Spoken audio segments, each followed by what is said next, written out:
Thanks, Steve. Hi, everybody. My name is Steve Smith. I'm an alcoholic and a GSO staff member. I guess I'll do a sound check and everybody here okay. Got some fans and air conditioning turned off over here at home. Wow. Thank you for having me at the 6th Annual Unity and Service Conference. It's been a remarkable weekend. I want to thank the conference and just everybody who's been participating and serving. Ed extended an invitation to me, and I was in a thread of emails for a while, and the pace of work as it has been left me talking with Ed. I think it was on Friday, and he was on a road trip getting prepped Thursday, getting prepped for the weekend. And yeah, it's just kind of blowing my hair back, the sharing and all the different topics. It's just been a real blessing to be a part of the weekend. When I was approached by an old timer, I got sober in the Minneapolis area in Minnesota. And there was a long timer there who approached me with an application to consider a position at the General Service Office. And he's passed away now, Chuck Rice, some of you may know. He had me over for dinner before I was going to move and said, you're going to meet some of the most remarkable people possible. And his words are coming to mind after listening to all the sharing over the weekend. Feel very blessed. So Andy, could you tell me what time am I supposed to close by on this? I can get wandering pretty easy. No problem. We have about 13 minutes remaining. Okay, 13 minutes. Could you give me a 5 and a 2-minute warning? Of course. Yeah, okay. Thank you, Annie. So I'm going to start with a quote from Bill W. From A Vision for You, we realize we know only a little. God will constantly disclose more to you and to us. It's one of my favorite promises in the big book. And that's been happening to me all weekend. I'm going to try to make a simple affair of my sharing. And I guess the primary thing I would like to leave with everybody, if you don't know already, that the General Service Office, the US and Canada General Service Office, is a resource available to you for carrying the message to alcoholics who still suffer. And as a special worker, I'm probably the only person here getting paid to be at this conference, unless somebody's got some kind of side hustle going on, or maybe the interpreters, they're here as professionals. But as far as AA participation, my role requires sober participation in AA for hiring and maintaining employment. But it is, I am here as a paid special worker, and my role, and I feel my primary duty here at the conference is to just make myself in the office available to you as a resource. So AA.org, part of a lot of links that have been popping up in the chat room. There's a way to contact the office through AA.org, and then there's a central number of 212-870-3400. And my email address currently is literature@aa.org. I'm on the literature assignment. We're rotating at the end of July, so I'll be moving over to the conference desk. But please, anything at all that you wonder if there might be some kind of resource support, including if you have sharing to provide to the office that could be passed on to other people, reach out to the General Service Office. It really exists because of and by and for groups and members of AA, in support of carrying the message. So the conference is, the idea of inspiring service. I know I'm having a lot of, I feel like my inspiration for service comes from the same place as getting sober. My sobriety day is October 4th, 1998. And it's just a matter of desperation to stop drinking. And it's been desperation that's kept me reaching back to the same source and higher power, and all of the activity I do in AA has an anchor in desperation to just live a different and better life. And like people have shared the examples, the demonstrations, the clear path toward opportunities to be of service. It's just, this weekend is so full of all that it certainly is fostering the gumption that I have to be of service in AA. Had a quiet morning planned and got a call from a guy I just met on Tuesday, and went out on a 12-step call this morning, and carried some of the voices and sharing from all day yesterday and Friday into that experience this morning, and it went pretty well. Got to a meeting with him, and we'll see how that goes. I was given a list of questions. I tried to put them in some kind of order. They're wonderful questions. The time is really a jeopardy for me right now, but I'm going to do my best. And one of the questions that was shared was, why is service to the internal structure of AA important? I only know all of AA activity to be within the internal structure. I just think we all have different roles. It's like a cornfield compared to a forest, I love the forest vision of AA, that the whole ecology, the whole system is supporting itself. It's I don't know. To me, the guy I picked up this morning, he's part of the service structure in some way. It might not be as obvious as somebody who's got a GSR function, but to me, it's all important because we're responsible for all of it. So everything we can do to foster that direct contact, one alcoholic with another, I called another guy to join me to pick up this guy, and we went to the website to find a local intergroup website to find the nearest meeting, and it took like 15 seconds to locate a meeting close to where this guy lives. And the ingenious ways that we come up with activity that supports one alcoholic sharing with another to support recovery from this horrible disease is amazing. And there's been so many examples of it all weekend with the sharings that have gone on. And I hope, if you haven't been able to attend all weekend, that you'll get access to the recordings if it's of interest to you. There's a lot of opportunities to participate, and the people here, you're really, the commitment and the enthusiasm, and like I said, the clarity of sharing just makes it all so attractive, and fills me with gratitude to be a part of AA and to have a role working at the office.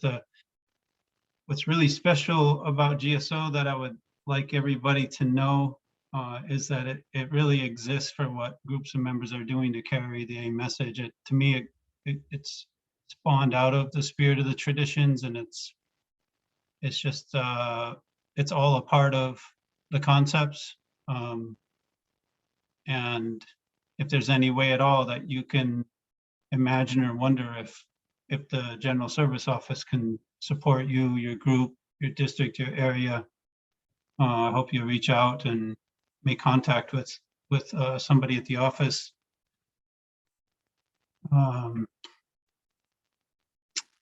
What does GSO do for the alcoholic who's still suffering? At its best, in my view, GSO provides tools based in our collective experience to pass along to groups of members in their efforts to whether it's the literature being published or videos being put up on YouTube,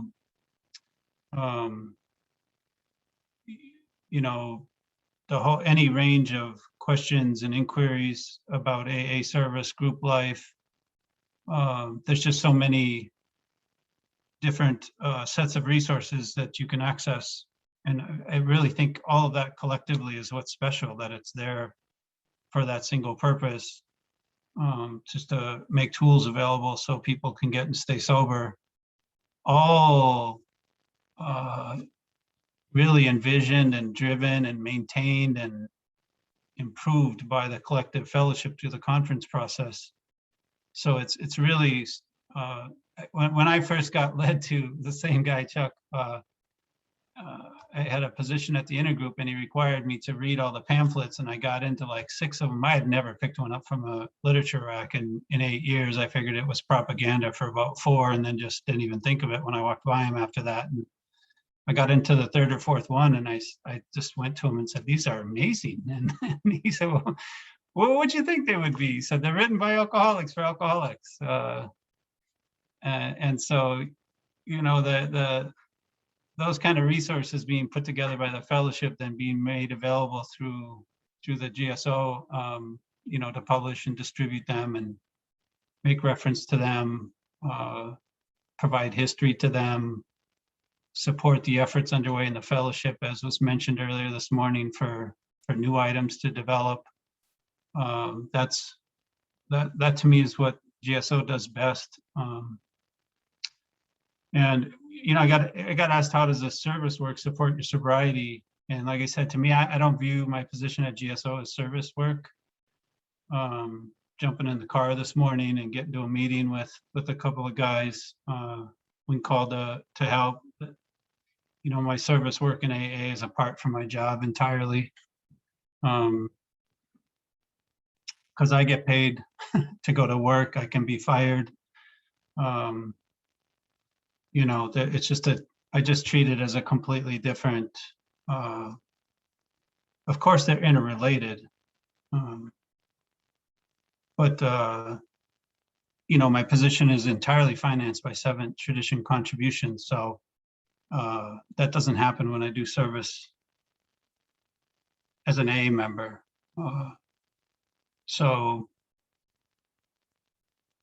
But it says, how has my sobriety been invigorated by participating, I would say, as a special work with GSO. The first is, you know, my call to go to work there. I was sober 14 years and my life had gotten good. And I met with my sponsor after Chuck had approached me with the application. And I was terrified and telling him all the reasons why it wouldn't be a good idea for me to pull up stakes and go, "Oh, thank you, Annie," to head out to another city. And my sponsor asked me what I was afraid of. And of course, I was a little offended by that question. I thought I was giving him all kinds of very clear, logical explanations for why it wouldn't be a good idea. And I said, why do you think I'm afraid? And he said, "Well, you haven't even," thank you, Annie, you haven't even filled out the application. And so just surrendering to, he said, "You can't imagine your life getting bigger and better. That's part of the problem." And it was true. And in 8 years since starting to work and moving east, it has gotten bigger and better. And that relates to the second way that it's affected my recovery, is just the opening of my mind to new experiences, new perspectives, new ideas, just the vastness of the AA experience. My first week at the office, Gil Kurlikowski, who was in the cabinet of President Obama, visited the office, and there were Secret Service people stationed all over. The blinds had to be drawn, and we got to sit in the room while he fielded questions and shared with board members. One of the outcomes of it was a change to the US government website for public information about Alcoholics Anonymous. And somebody elbowed me and said, "We don't do this every Friday up here." But the vastness of AA's reach has just opened my mind in remarkable ways working up there. And I'll try to move through this with I would say that the traditions that are guiding and most inform my work at GSO are tradition 1, the unity, and then traditions 2 and 12, like some humility and faith to always be looking for a sweet spot in responses, whether it's calls or emails or serving on a secretary as a staff secretary, like to Ed's committee, to really hit a sweet spot of service and try to express what can be divergent points of views in a way. I loved what was said by Ashley about, to be able to stand up for something, but not against something else, and try to foster that kind of spirit in the interactions I get to have with AA members through my position. And finally, what really excites me about working there is the incredible diversity of projects and roles, and as I said, the interactions I get to have with AA members, both in service AA as board members, colleagues, non-AAs working at the office, and their grasp of what we're doing and what the office and AA is about. Just being in that sort of in the center, which is the same at my home group or anywhere else, just being in that spirited sweet spot of AA where love and service is really fresh and moving, and then to be able to do that with a diversity of tasks that require use of my professional talents and skills is a pretty special opportunity, and I'm grateful for it. And so again, if you think some resources from general service and the folks that are working up there on your behalf can be helpful, please reach out. Steve Smith, and grateful to be sober, glad to be one of your special workers, and I'll let it go at that. Sorry if I went a little over there, Andy.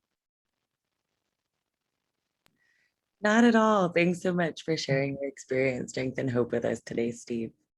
At this point, I would like to introduce Ryan W., who's going to be talking to us about Intergroup and the hotlines. Hi, Ryan. Thanks for coming. Hi, thank you. My name is Ryan, and I'm an alcoholic. I'm nervous, but I'm grateful to be here and to be sober. And I want to say thank you to the entire Unity and Service Conference committee who has put on this wonderful event and continued to make this happen year after year. So thank you. And I absolutely love Alcoholics Anonymous, and I believe in the solution that's presented through the steps, the traditions, and the concepts, and I love Intergroup. So, and I didn't know it. I didn't have a lot of experience with Intergroup prior to AA. In fact, I had no experience with Intergroup prior to AA. I didn't know what it was or central office. I didn't know much about alcoholism. And I should say too, I'm from Southern California. So the central office that I am a part of is the Orange County Central Office. But at any rate, my first experience with central office was when I had about 9 months sober, and I eagerly volunteered to be our alternate intergroup rep. And I was so excited. I got a special section of my notebook, and I went to the meeting, and I was there, and 3 hours later, I was like, oh my gosh, it's 10 o'clock. I haven't had dinner. I'm going to leave now. And that's what I did. And from that point forward, I decided I was going to not really be an alternate, but an emergency backup. And there weren't going to be any emergencies. So that was that for quite some time. And then right around, I don't know, between 3 and 4 years of sobriety, I was having a really tough time. And so I went to my morning meeting. I was going to lots of meetings, went to my morning meeting, and then I called in for a mental health day, which I'd never done before. And I called my sponsor, and I did this spot inventory that I've been working on. And then I called another alcoholic to talk to them, and I still felt really uncomfortable. And when I'm uncomfortable, my solution is to drink.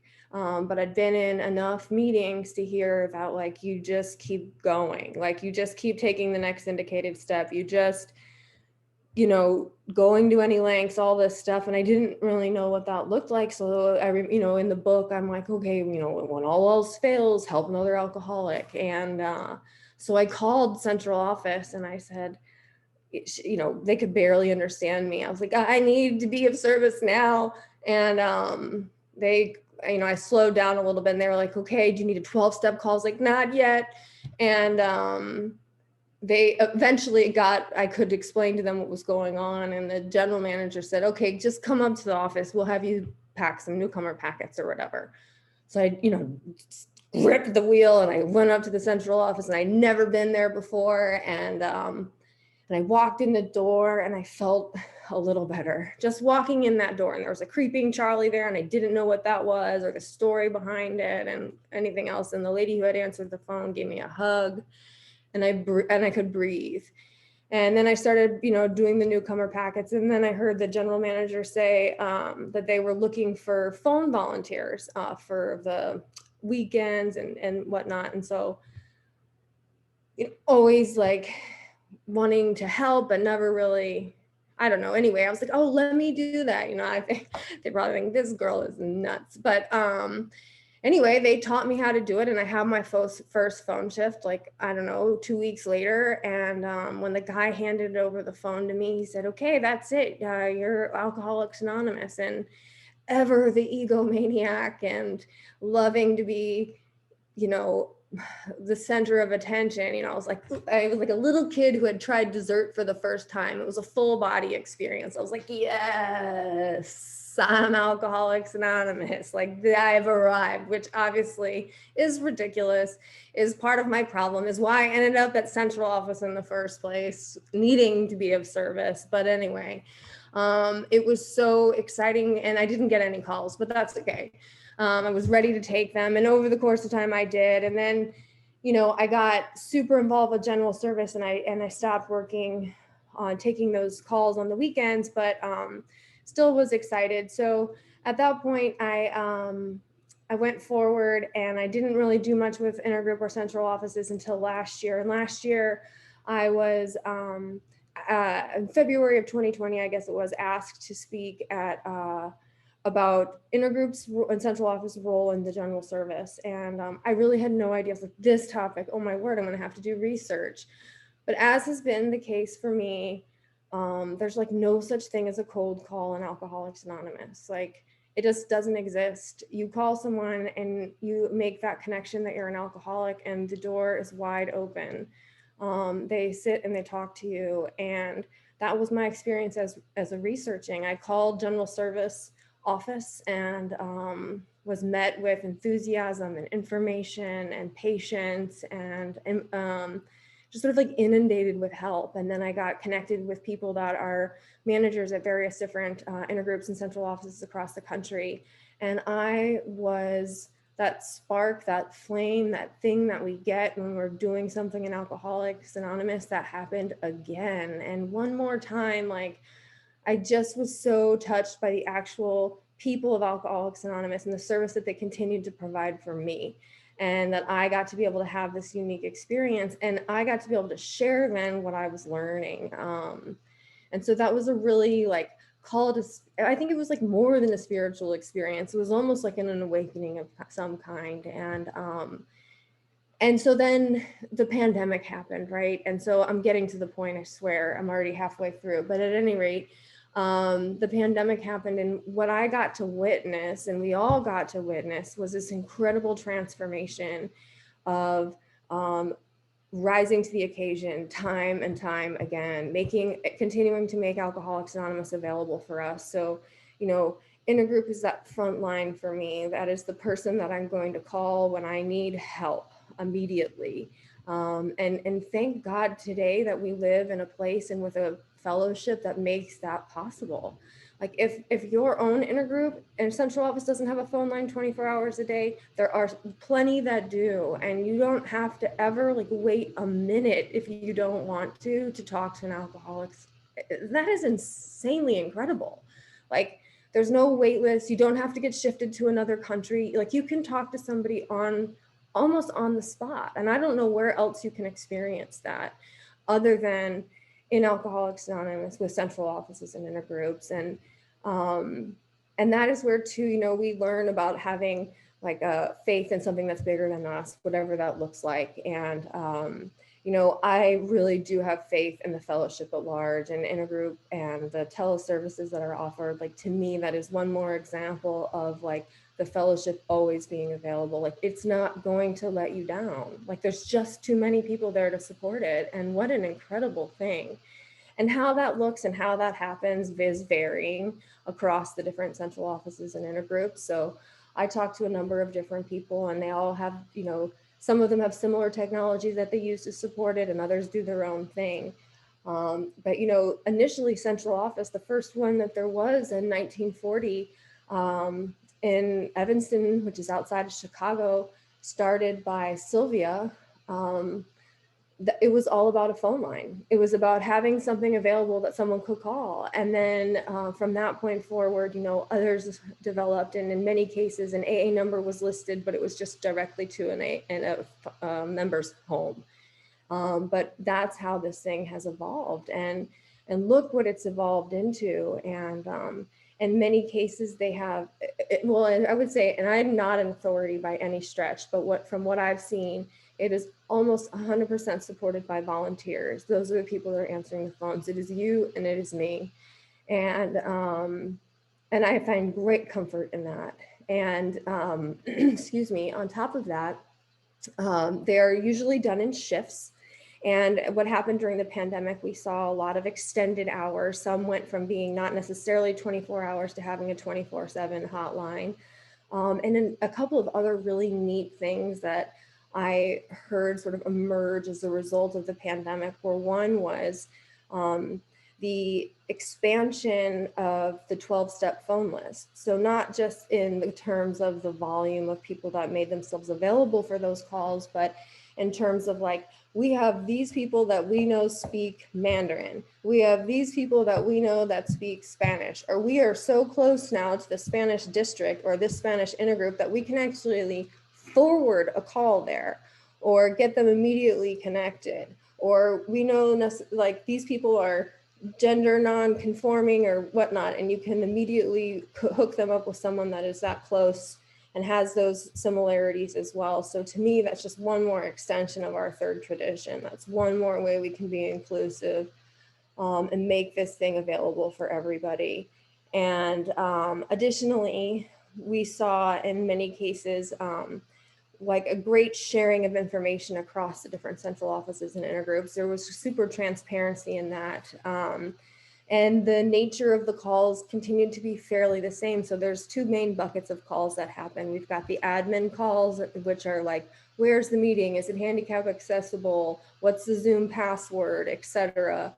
To the potential alcoholic or wet drunk. And those are the people that, if they're willing, could get one of those 12-step calls back. And what an amazing thing. And I think the image that we have of, you know, volunteers sitting and answering the phones is still relevant today. There's a lot of things that become irrelevant over time, but that is very much still a relevant concept. And in addition to that, there's been an extension in many places of chat services. And it's certainly not in all places by any stretch. And I would say in terms of all things, you know, it's still at the very earlier stages. I think the first offering of chat came out of the San Francisco Marin Intergroup and Central Office. And it uses Slack as the platform, and they had the free Slack account and were able to get upgraded to a standard account because of their nonprofit and status, and it also not having a ton of volume, excuse me. And they use an extension called Smart Chat. And so it doesn't cost them anything to do it. I mean, in terms of dollars.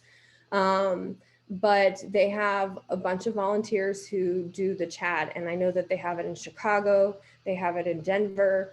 And there's a little bubble when you go to their website, and you can click on that and it just opens up and it looks like it's about to be like a string of texts. And one of the things that's been really useful for is for the deaf community. That's a good way for them to be able to call or to communicate on the spot with people. Another thing, excuse me, that they've seen happen sometimes is that the development of a longer conversation. So they save the information for, up to 24 hours. And so it could be passed, for example, from one volunteer to the next volunteer, and that can be completely, the person even that's on the receiving end might not even know that there's been that passing.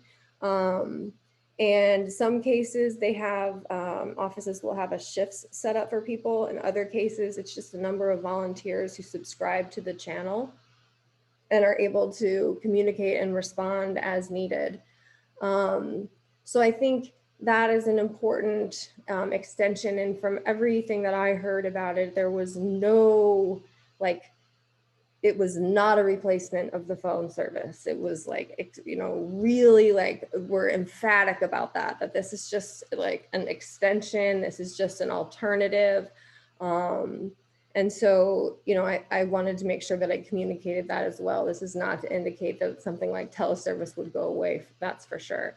And I think I've got a little less than a minute here, but or a little more than a minute, but the other thing that I think is important to note, that as the internet has become at this point pretty much ubiquitous, there has been a lot of traffic that would have before come in a phone call, that they could get that same information online, and especially with the admin stuff. So we have the meeting guide app, we have the directories that are online, and we have a lot of more information that live on websites today than we used to. And so in that way, there has been a shift there. But again, the volume of calls is still really high. The need for the service is still very much alive and important. So I've shared mostly about myself, but also my love of Intergroup, hopefully, and hopefully sooner than later, I'll take a service position there. So I stopped just giving it lip service. It does really excite me. It excites me because it's you and me being one alcoholic to another alcoholic, making this thing available for people. And I'm incredibly grateful to have been able to share with you today. And thank you so much for the opportunity.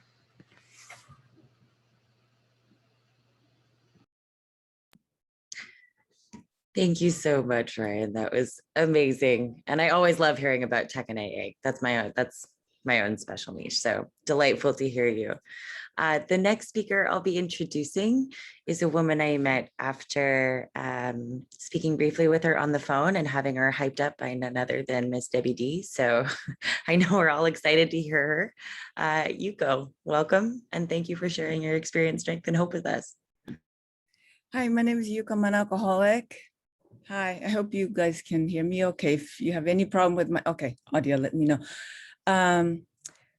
Annie, thank you so much for the invitation. I don't know if I feel kind of inadequate to just be one of the speakers. What an honor. Thank you. And Debbie, thank you so much for this opportunity.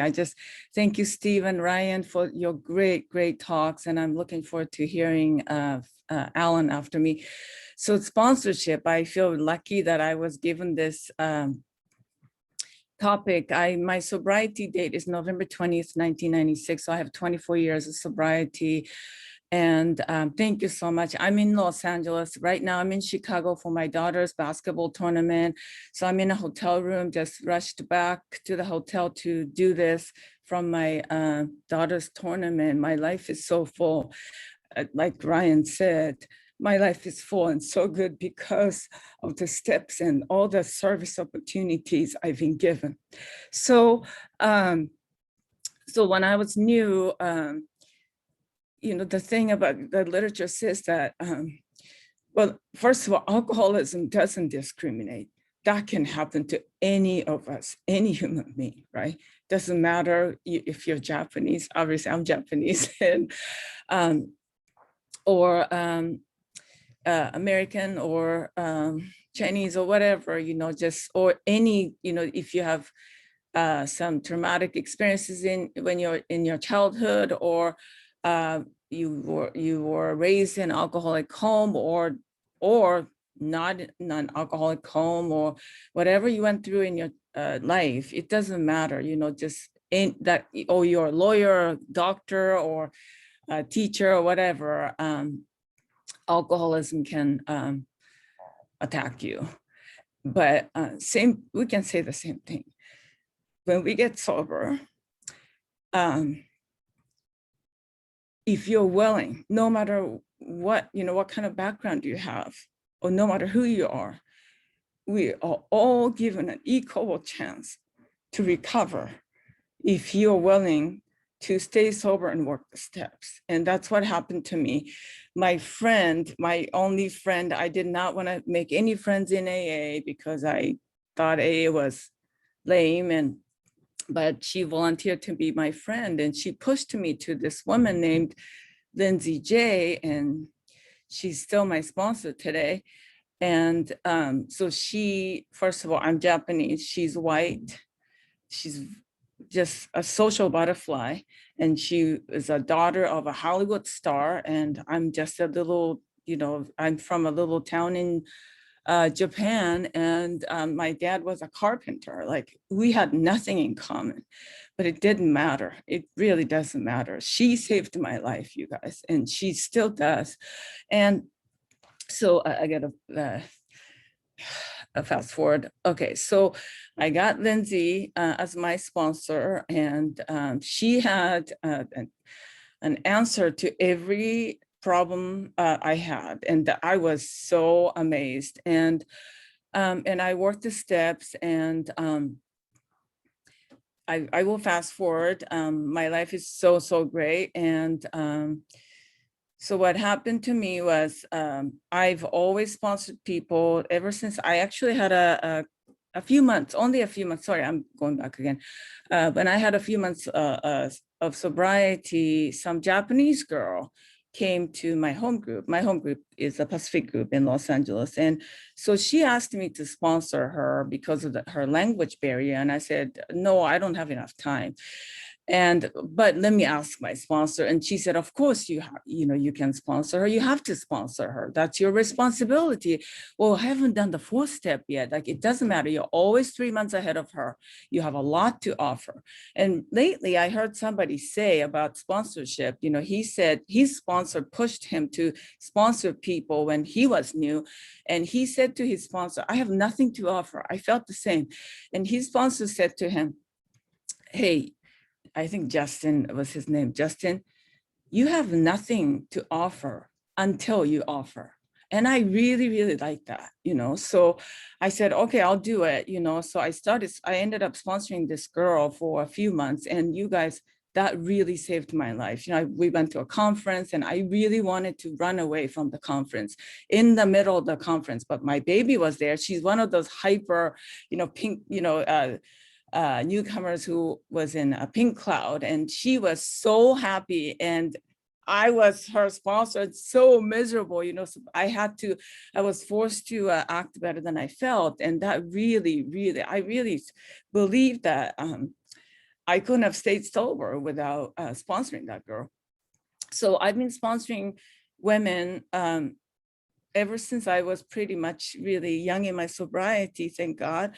And the pandemic happened. And so my case is different, I thought, because I'm Japanese. When I came to AA, I didn't see Japanese people. I saw a couple of Japanese Americans, but in my opinion, they're not real Japanese. I grew up in Japan, so I was always, I used to think that I was the only Japanese alcoholic in this entire world. But what happened to me was, at the beginning of the pandemic, somebody contacted me from Tokyo, and I was asked to speak at a Zoom meeting in Tokyo. Women's, in Japan, I think probably 80% of the AA members in Japan are male, So I'm like, whatever, I guess I have to say yes, but I am anti-Japanese. You know what I'm saying? I should say. So, because I didn't fit in there. when I was growing up. I didn't fit in, there. That's why I escaped and I came to the States, and to find out that I don't belong here either because I'm Japanese and you guys are not Japanese. So anyway, so I had no, I did not know what to expect. And I spoke at this meeting, and guess what? More than 70 women from Hokkaido to Okinawa showed up. And I spoke for 45 minutes. And then after that, a bunch of women shared for half an hour. And after that meeting was over, that was a spiritual experience. I was like, oh my gosh, I have to help them. So in 2 weeks, I started a Zoom meeting for them. So I'm gonna get into sponsorship, of course, but in Japan, here in the States, the estimated number of AA members is about 1.3 million. In Japan, that number in Japan is only 5,000. And the population of Japan is a little less than half of the state. So it's so little. The number is tiny. Because of our culture, it's such a stigma, and most people don't know about AA in Japan. And people in AA in Japan are really low bottom. They're white knuckling. There's not much recovery. That's really a fact. And they use nicknames inside AA. They're anonymous inside AA. And so I discovered a lot of things since I got connected to them. So I started running a few bilingual meetings. I hired interpreters just like this meeting, and I trained, we had many rehearsals, getting used to the Zoom and interpretation system. And that was a lot. And I wrote all the script. And then, so Debbie spoke for me a few times. There's so many great speakers, and people in Japan are hungry for recovery. They were like, what?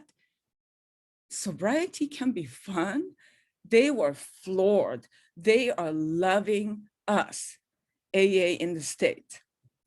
And also, I go to 3 meetings, regular meetings, my regular meetings, and then I started sponsoring people. Like, Yuko, can you sponsor me? Like, well, I'm 5,000 miles away from you. Like, no, I want you to. And thanks to the technology, I started sponsoring 1 woman in Tokyo, 2 women in Miyagi, blah, blah, blah. And then like one after another, I already had a few sponsees here, but so many women started asking me to sponsor them.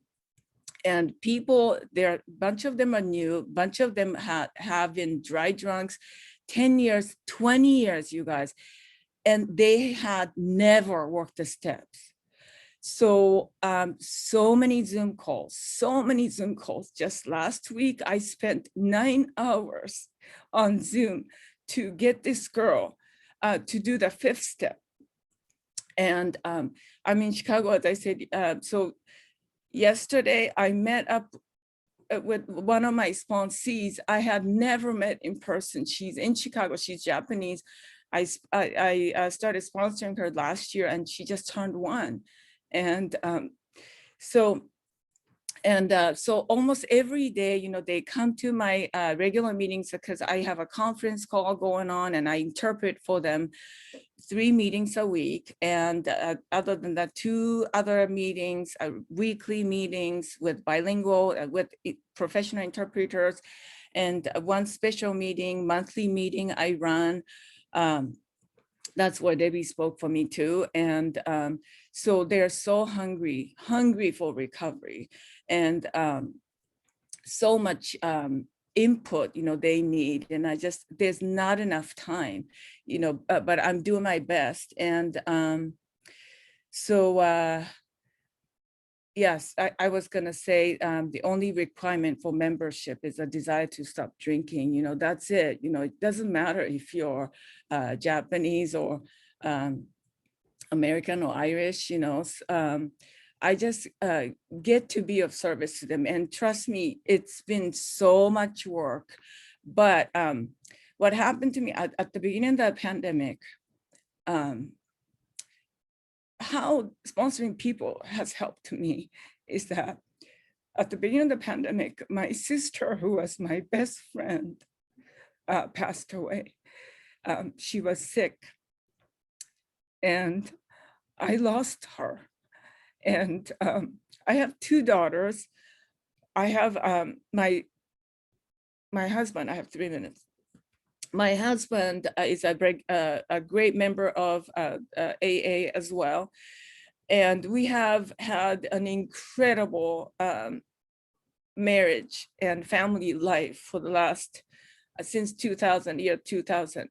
And we had two girls, and they were such great kids and wonderful life. And we both have stayed really busy, sponsoring a bunch of people. But my older girl, who was my angel baby, turned out to be one of us. And it started like 3 years ago. So it was so hard. And when the pandemic hit, she was hitting bottom. And I lost my sister. And I got connected to AA in Japan. And my phone, still today, you guys, my phone keeps ringing. So many phone calls, text messages, emails. They need me. And I get to help them through the steps. And that is such God's will for me, because I couldn't help my daughter, you guys. I know how to be a good member of AA, and I am a decent sponsor thanks to what I've been given by my sponsor and people like Debbie and Marilyn. But I just had to surrender. I couldn't help my daughter. So my focus was on helping other alcoholics achieve sobriety and get them through the steps. People who have never worked through the steps, and people who are so willing to stay sober and be happy and joyous and free.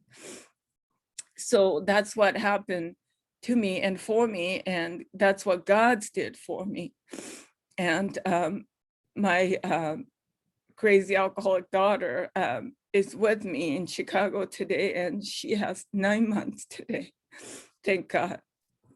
So, and she has a great sponsor who's in my home group too. So thank you very much. So I don't know, I could go on and on, but just the spiritual experience is like being on Zoom. And initially I was watching those Japanese girls, both men and women, but on the screen, their eyes were dead, you guys. They were not having fun.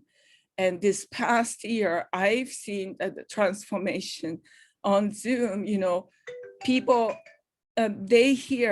people hear Debbie's talk, Marilyn's talk, they hear Vera interpretation. And then on their screen, I see them laughing and just crying. And that's such the most rewarding thing for me. That's a spiritual experience for me. And that's one of the best gifts I've ever given by AA and God. So thank you so much for my life. Thank you, Yuko. Oh, you got me. That was a good one. Oh, okay. Again, thank you, Yuko, so much. I'm going to need a minute to collect myself. On that note, my suspicion is that Alan, our next speaker, will have a similarly wonderful sense of experience, strength, and hope to share with us, and hopefully get me off spotlight so I can put my face back together. So thank you, Alan, for coming here today, and we look forward to hearing your experience, strength, and hope. Thank you. Hi, everybody. I'm Alan. I'm an alcoholic. Annie and Ed, thank you for inviting me here. Yuko, that was such a great talk. I enjoyed that so much. And like you, I'm a crier. So if I cry in the next 15 minutes, just go with me. I don't know when it happens or why. It just comes out and then it stops. So I got sober on St. Patrick's Day, 1992. I live in Seattle, Washington, which is area 72, the Northwest. And I have done a bunch of service work. I was delegate with Ed, so I'm a panel 69 delegate. Ed and I overlapped, and Ed has been in the Pacific region. So if you don't know, there's like districts and areas, and then we think of GSO as like the US and Canada, Puerto Rico, other territories. But there's regions too, right? So we're the Pacific region. I don't know what I'm saying right now. If you go to PRASA, that's the Pacific Region Service Assembly.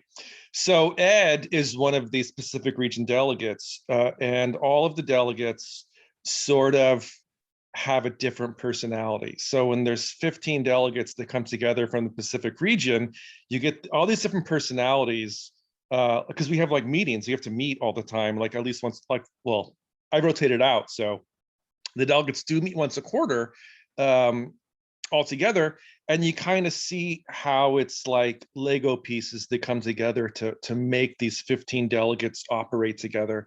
And everyone sort of has a different thing they do. And Ed was like, I'm trying to find the right word.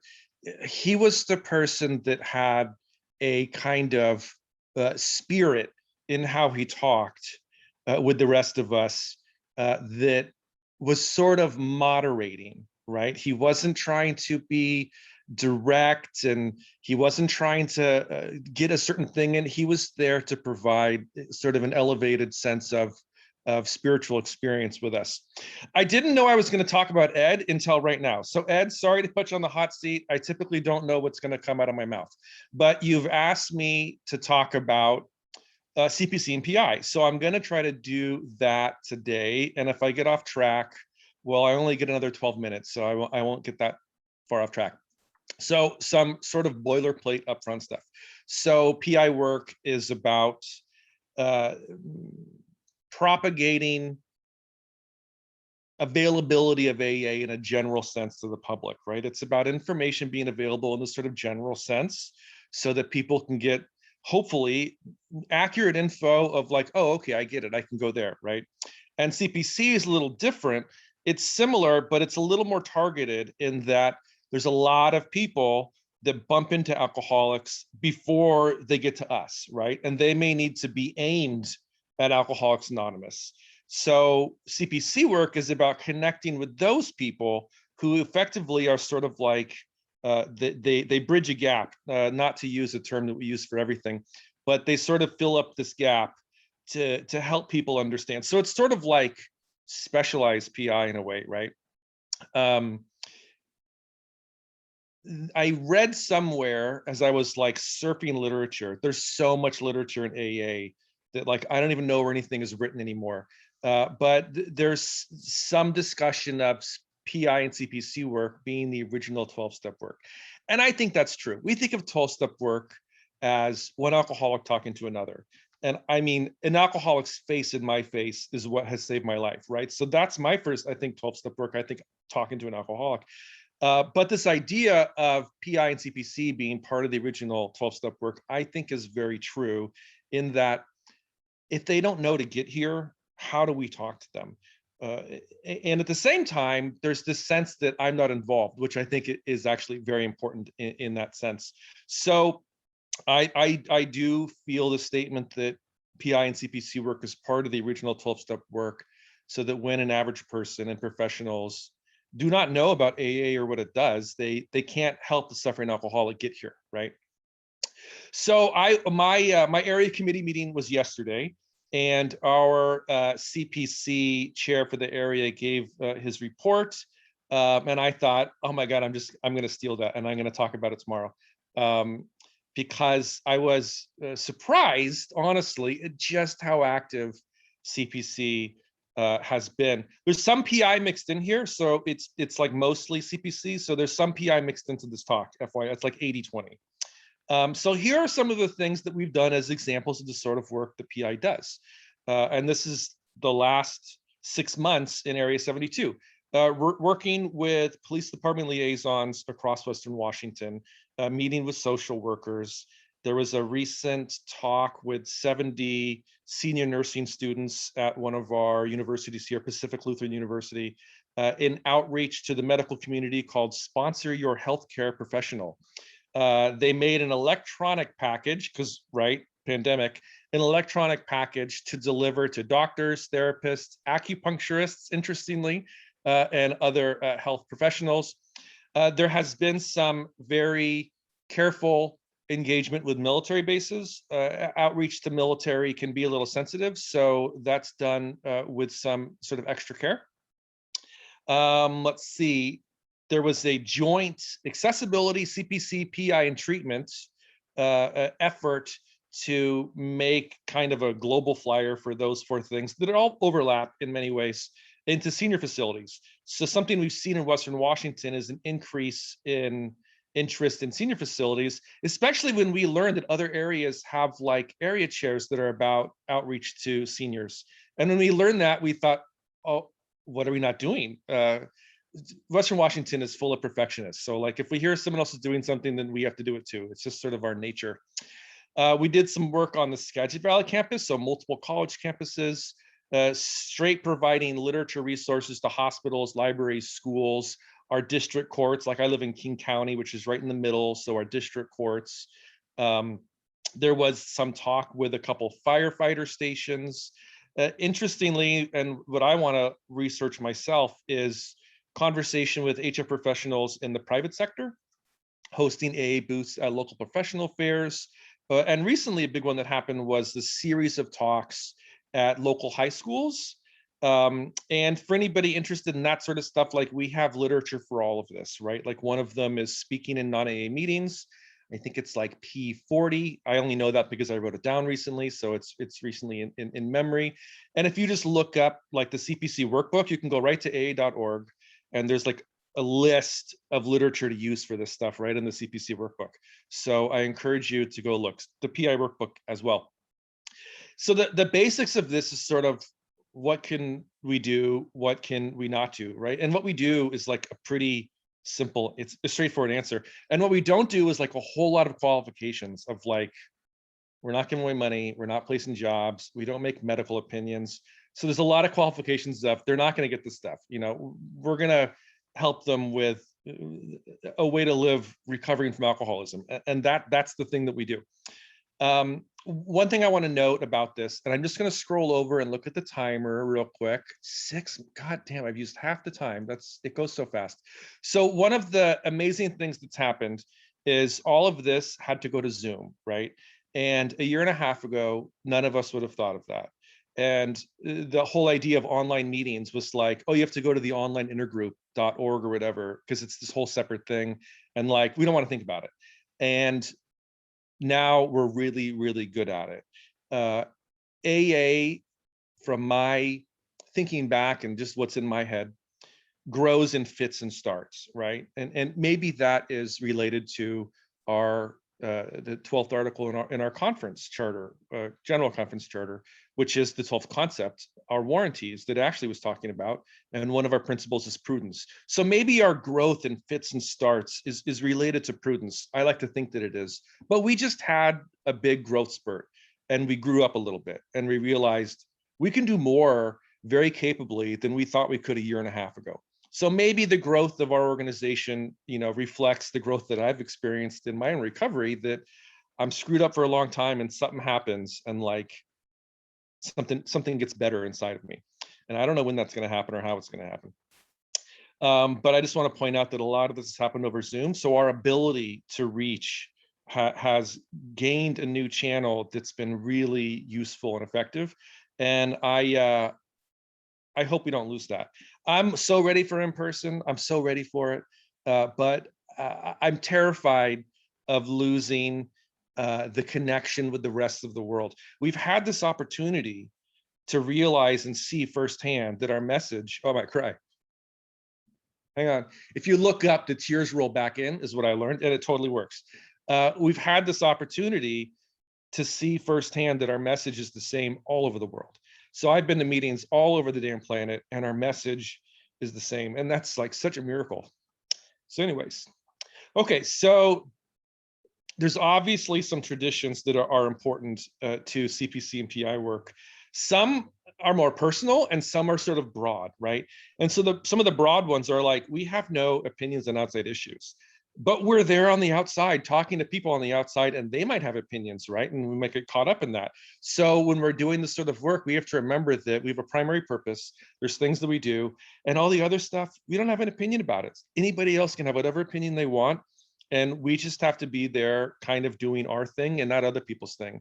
And sometimes that's tricky, but we just have to kind of keep that in mind.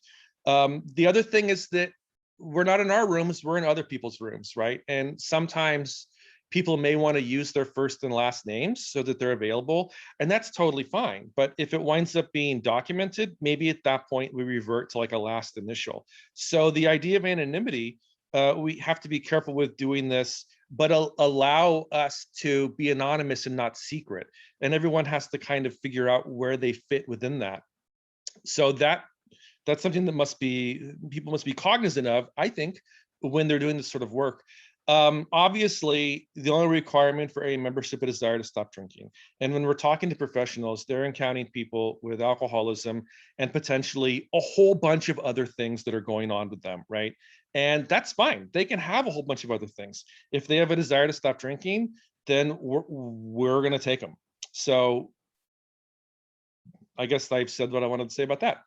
And then tradition 1, our common welfare should come first. Personal recovery depends upon AA unity.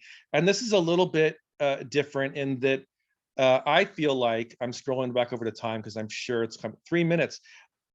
When doing this work, I got the sense that AA unity, and this is my personal experience, you feel free to disagree.